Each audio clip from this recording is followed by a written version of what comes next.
Hello, I'm Robert, and you're welcome here in my busy little shop. On today's episode, What's on My Workbench, I've got a belt that I need to come up with a design for. I've done a number of tests here. I pulled out some old ones that I had done before, looking for ways to maybe modify it. I fiddled around with some other tools as well. Some of these patterns you recognize. And at the end of the day, I went back to a pattern that I had developed, it's been probably 3 months ago that I developed this pattern. And I may modify it some, but maybe not. Maybe I'll go with it the way it is. So we'll get over here on the workbench and I'll show you what I'm going to be working on there. I have a piece of leather here I cut. Hey, Dean, this is Hermann oak.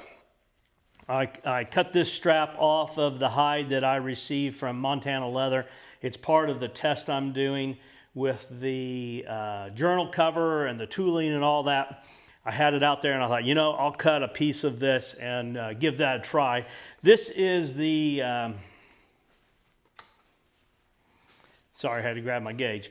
This is the 8 to 9. I'm just curious where it measures. It measures right at 8. 8 1/4, 8 1/2, coming up on 9, 8 1/2, 8 1/2, 8 1/2. And let me think about this. This is the butt end of the strip. So I'll cut from this end. And yeah, so let me get over here on the workbench. We'll get started on that. But I have something that I want to talk about as we go. I've got something, a project out there that someone else is working on that's really important to me, and I'm hoping you'll take a little bit of interest in it as well. I appreciate you being with me in the shop today. So much of the time when I make belts, if I'm making it to put into my collection, I try to look and balance out what sizes I have in there. And if I'm making a speculation belt, something I'm not sure anybody else is going to like, I typically make it in my size.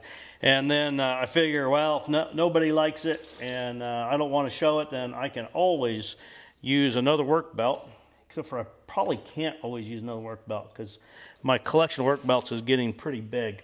So I'm actually, instead of making a 38, which is what I typically wear, I'm going to make this in a 40.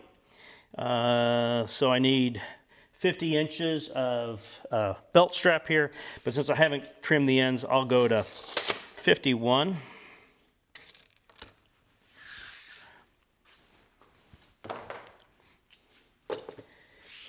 And then I will need to, this is the butt end of it, so I'll need to skive this down a little bit to make it easier to bend over here at the buckle end. I have people ask me from time to time where I measure on there. My bend is always at 3.5 inches. I'm going to trim some off here, so I'm going to say my bend's at 4 on this strap. And I will usually do a stair step. I'll make the liner a part of that step, and then I'll make the belt the other part of it. It just seems like it staggers that taper down some. I mean, you could always pull it as a taper too, but I'm going to do this one here. Since this is 9 ounces, I'm only going to be adding 3 ounces to the back of it. So I'm actually going to try to stair step this a little bit. A little scrap here. I can't remember what I have it set at. That's pretty thin. 4 ounces with my liner. That's actually not bad. Boy, that seems like a lot off of there. But it's going to have a liner on it. I think what I'm going to do is I'm going to adjust this a little bit. Come on. Boy, I got that tightened up on there.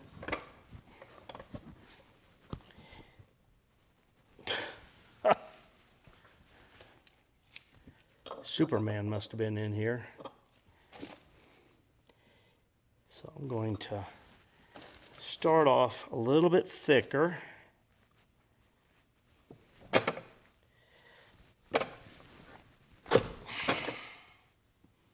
Yeah.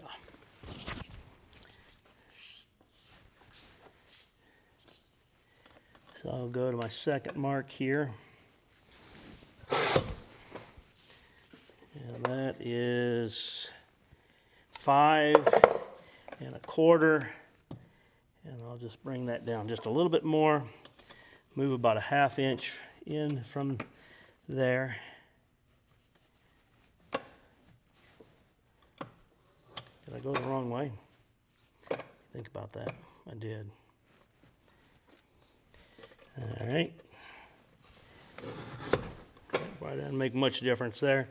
I noticed when I set this blade up, this side here, it must be slightly tipped there because this side will cut deeper. So now I'm going from 8.5 to 5.5 to 4.5. All right, and my liner I'll use on here will be 3 ounce. Of course, that can vary a little bit as well, but that'll give me plenty of leather there and strength for that bend back. So let's get back over here and get started on this. Put a little bit of moisture in this. I'm going to be doing some tooling.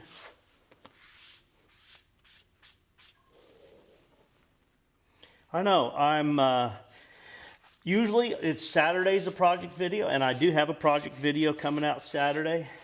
And I've explained a lot of times whenever I'm working on a video that I put out on Wednesday, it's maybe a tool or just a leather topic. And so I'm going to call this one a leather topic or maybe a personal topic. And I'll explain where I'm going with that. So I've got my fold over here for the buckle end of the belt.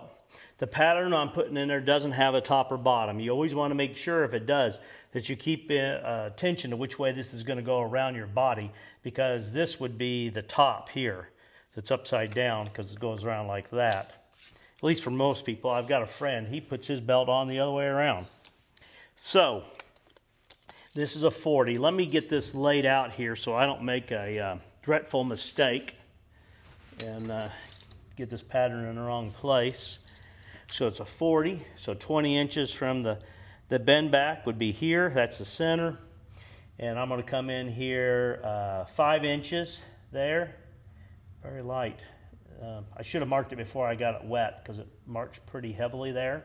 So that's 5 inches there. Then it's a 40-inch belt, and on a 40 I'll put 7 holes. So 40 here, 37 here. But what I'm going to do is I take that same 5 inches from the buckle end, and I do that from the hole the belt's designed to use. So that means 35. So I'll be going from 35 to 5 on there. So that's 30 inches of tooling, if my quick math is correct. And I just need to find the center. So let me see if I can clearly articulate. You like that word? That was the word of the day. If I can clearly articulate the purpose for today's video while I'm working on this. It's amazing. I see people that do different things, in their life. Maybe it's a challenge. It could be a weight loss challenge. It could be a healthy eating challenge. It could be someone that says, I've never ran a marathon and I want to run a marathon. There's a lot of ways that people tend to challenge themselves in life. I've got that laid out there now. And since this pattern just kind of runs, I don't have to find the center and work my way out. I'm actually going to just start right here on this end with this pattern. This is the pattern that I'm going to be putting on there. So whenever I see a lot of people that go through these different challenges, and sometimes it's easy to look at that from the outside and wonder, what drives that person. All right, so enough build up there. So at the end of this video, you're going to see a link, and that link is going to take you to a video that belongs to one of my brothers. And I think I've talked quite a bit about the fact that our family's pretty good size. There's 8 kids, and we have 6 boys and 2 girls. And one of my brothers, one of my older brothers who retired a few years ago, when he was working for many years, he was a volunteer fireman. And he ended up relocating a few times. He started to work for the same company as I did, and they relocated him on a fairly regular basis, kind of like me. Well, I guess maybe not quite as often. But the result of his relocation, it took him out of being a volunteer fireman. And, you know, I guess, you know, most people are kind of a little bit, you know, centered on themselves. And I never really thought a whole lot about, you know, how did that affect Tom, you know, because I was thinking that probably, you know, now he could sleep in. I think a lot of times when we see people out there working as a fireman or as a policeman, I'm not sure if we, you know, give a lot of thought to why does someone do that? And so where I'm going with this is my brother has taken it upon himself at, you know, not a young age, to hike the Appalachian Trail. So I don't know if, you know, many of you have an idea of the Appalachian Trail. I know probably most everybody's heard of the Appalachian Trail. The trail is approximately, I know I can look it up, but it's approximately 2,200 miles long.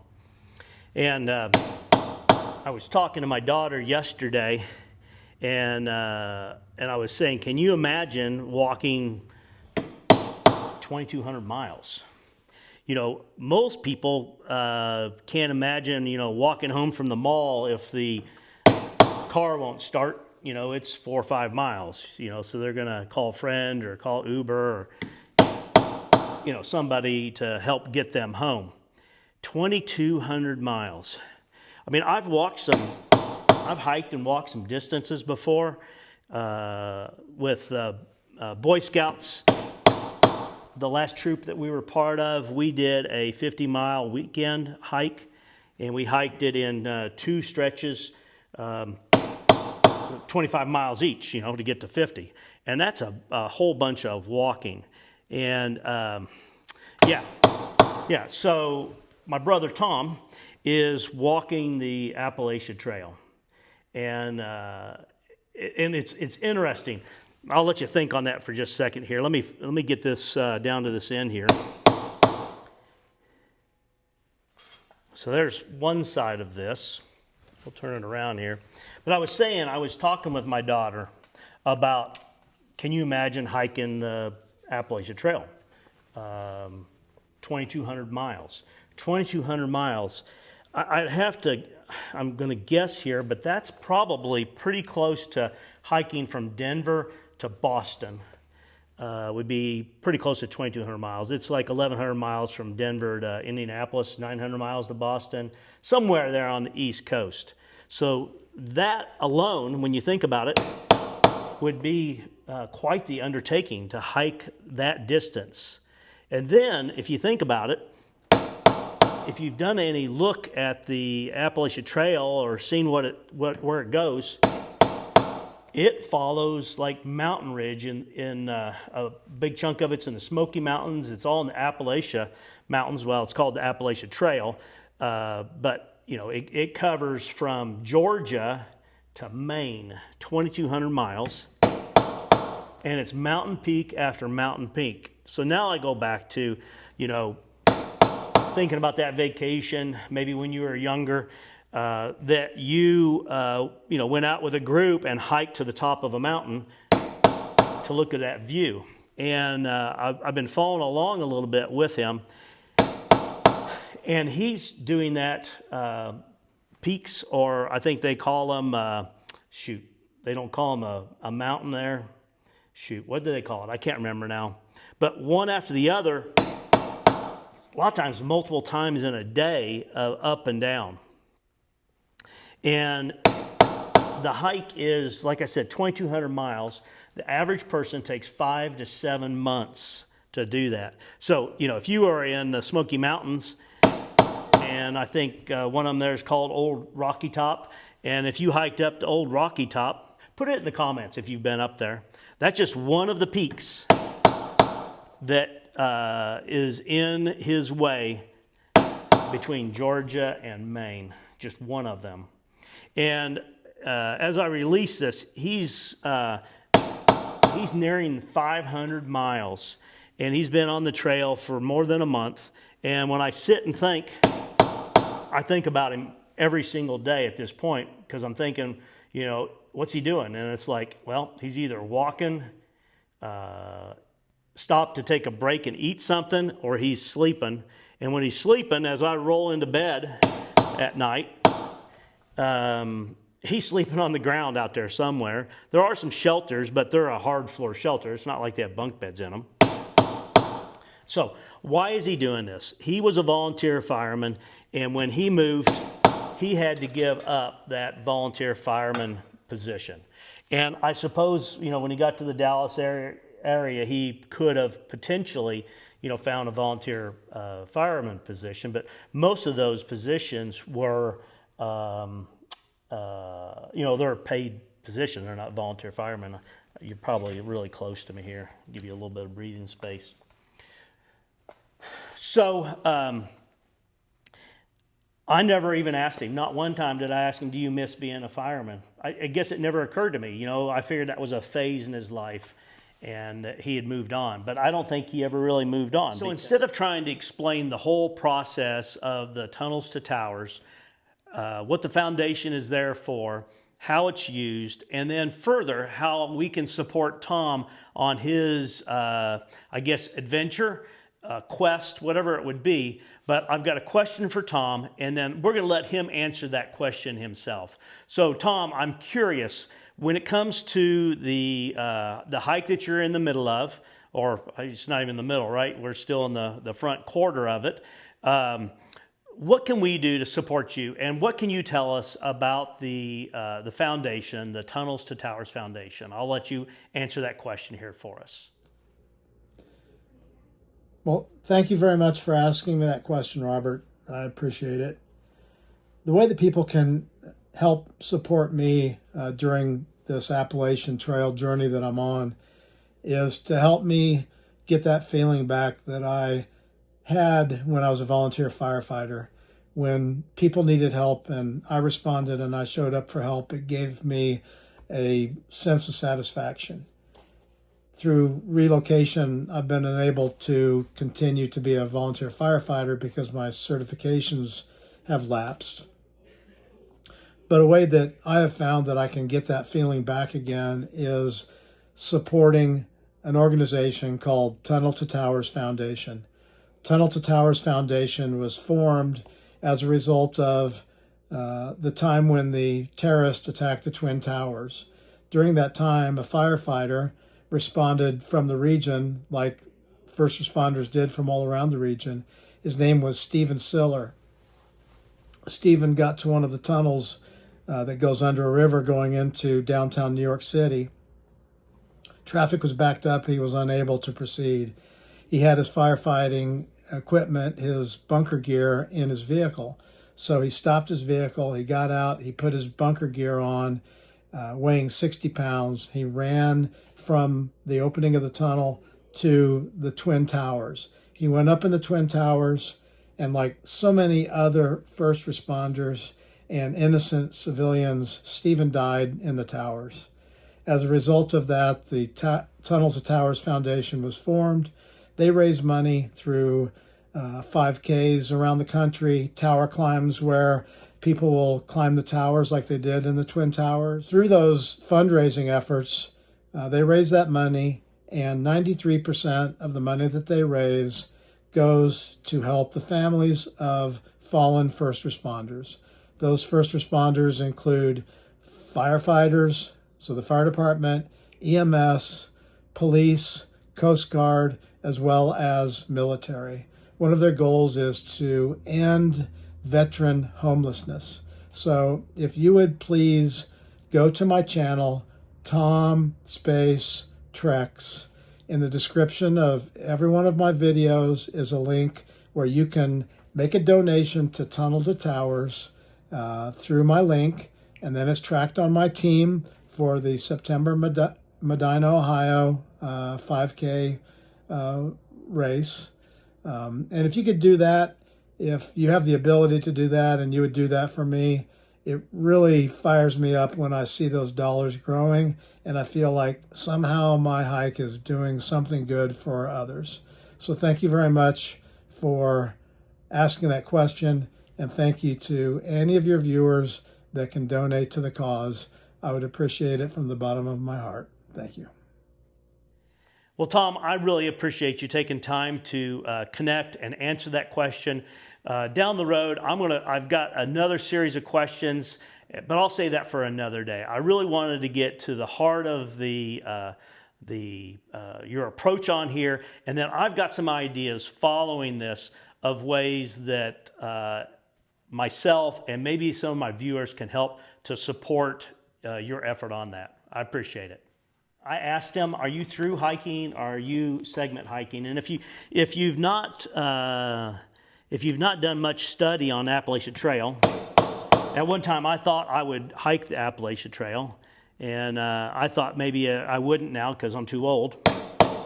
He's my older brother, and anyway, he's hiking that, and I'm just trying to raise some awareness. He's got a YouTube channel where he's documenting this trip.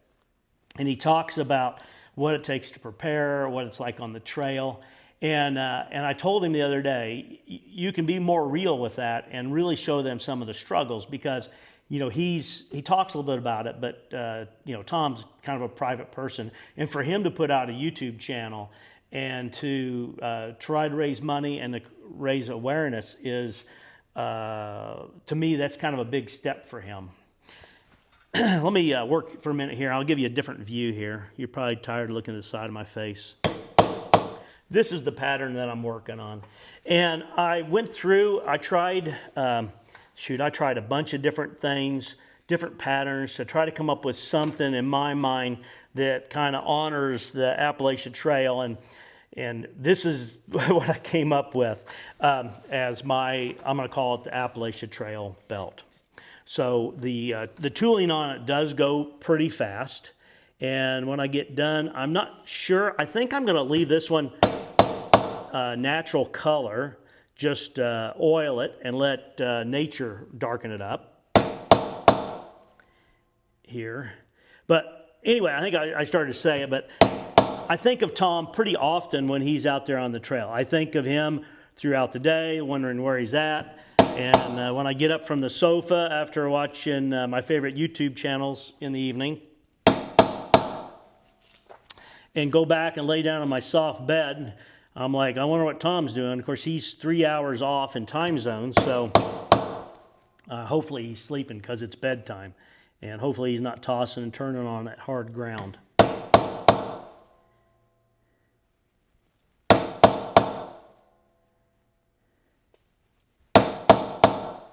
So at the end of this, I've got an idea on maybe a way that we can help support Tom, and there's a couple different ways. Well, let me get started on it. Let me find my other tool here.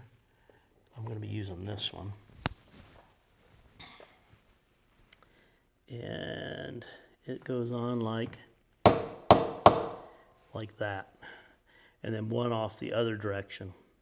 So I'm trying to find a way to help support Tom in his effort out there.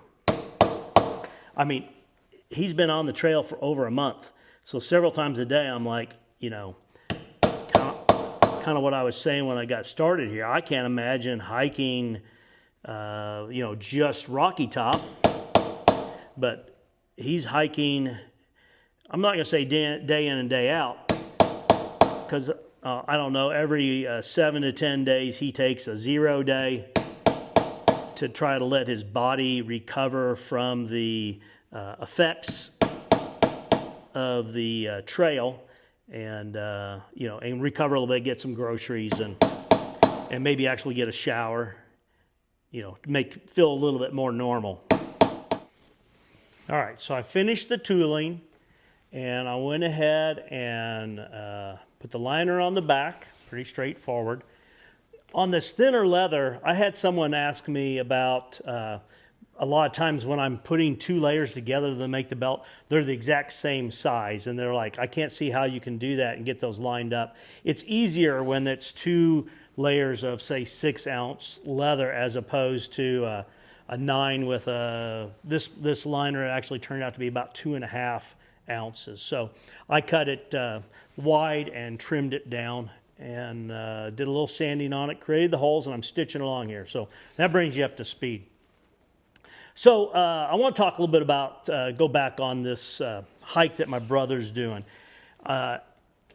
The way that you can help, the first way you can help, costs absolutely zero. There's a link in the description. There'll be a link in the title. And if you would go to his YouTube channel, it'd be great if you could subscribe and type in a note of encouragement to him.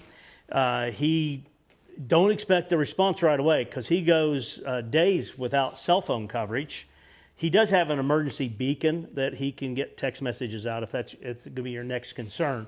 But anyway, don't expect an immediate response. But when he gets off the trail, some days I think that might be the toughest day because he's off the trail. He's got a 0 day. He's trying to recover. You sit and you think you're not making progress down the trail. You're probably thinking about home, and that might be one of the toughest days. So if we can flood his comments with comments of encouragement there, then that would be like really neat. And to see your subscriber count grow is such a boost and notes of encouragement along the trail.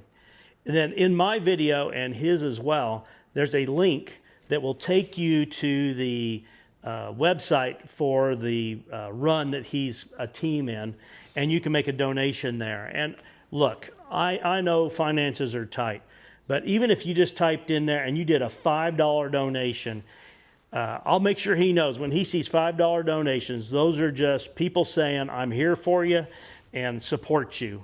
So sometimes it's the number of people that reach out and say, I'm supporting you instead of the dollar amount. So those are a few things you can do. The one costs nothing. Maybe go over, subscribe, and type a note of encouragement, maybe on one of his last videos. The very first video that he created, he talks a lot about the Tunnels2Towers Foundation. So I'm going to put a link to that one in the title. So when you click on that, it'll take you to his channel, to that video. And this belt here that I've created, I'm going to call this the Appalachian Trail. And here's what I'm going to do. And you know what? It won't just be for this belt. If you reach out to me and tell me you want one of the belts, my regular belts, the Western, the Gunslinger, the Frontiersman, shoot, I'm starting to lose track. I've really got quite a few. The Diamondback, all of those belts. If you'll buy one of those belts, I will donate the complete sales amount. So that's a way of me making a personal donation of the materials and my time to him.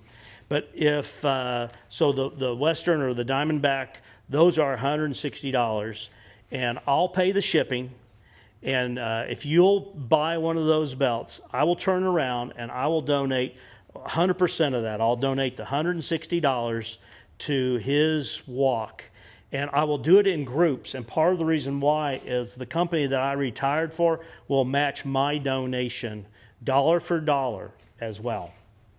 So that's a way to take my $40 in materials and my time and turn it into $160 for the price of the belt, or $300.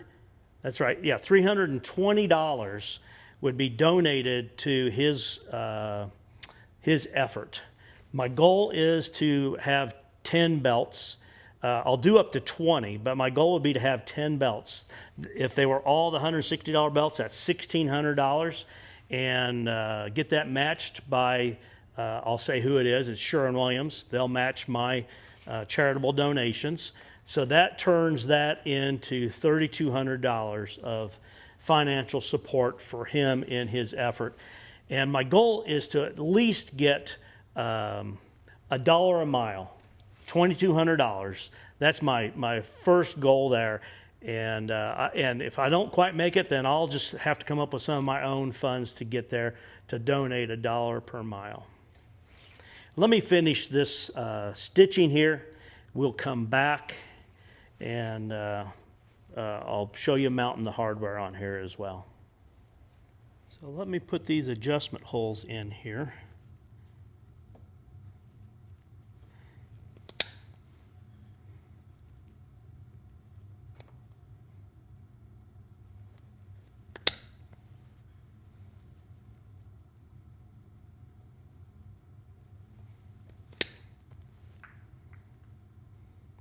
I think the belt came out really nice. And I apologize. I mounted the hardware and didn't have you along for the ride. But you've been watching for a while. You've seen me mount hardware before. The finish on here is the Neat's foot oil. And then after that, I put the Duff's leather conditioning or leather dressing on it. It's semi-paste, and maybe it's more of a paste if it's cooler, but here it's pretty wet paste form. So there's the adjustment holes. Here's the belt. And I tell you what, I really like the look of this, and Dean's probably going to say, well, that's what you get when you use Hermann oak, but we'll see. I'm in the middle of that other test and just about finished with that test, so we'll see on Saturday the end result on it. But I think this came out just, I really like this belt. Now I'm wishing I'd made it in a 38 so I could start wearing it. But I think it turned out really nice. Let me turn the camera around and we're going to wrap up here. I ended up putting the stainless steel buckle on there. It's got nickel spots, a loop in the natural vegtan as well. This belt will, it'll gain more color. I haven't decided whether I want to put tan coat on it or not. I'm thinking I'm just going to leave this as it is, but I think it just really turned out beautiful. I don't want to continue to beat the dead horse here, so to speak, but if you've got any questions about supporting his effort there or my offer with the belts, if there's anything confusing there, ask questions in the comments. I've mentioned before, but I've got a live coming up here probably in 10 days or so. I'm going to do a live so I can answer some questions there as well. Or look me up on Facebook Messenger and put your questions there. But I think the belt just turned out really just beautiful. I may just have to turn right back around and make one in a 38 for myself. Now I'm wondering why did I make it in a 40, but maybe you need a 40-inch belt, and this belt could be yours here. So I think it turned out really beautiful, and you know, I'm late in the day making my video here, so it's 8:30 in the evening, and that is 11:30, and Tom is sleeping on the ground somewhere in North Carolina tonight. I appreciate you spending time with me in the shop today. Please like, share, and subscribe, but more importantly, I do hope you have a great day.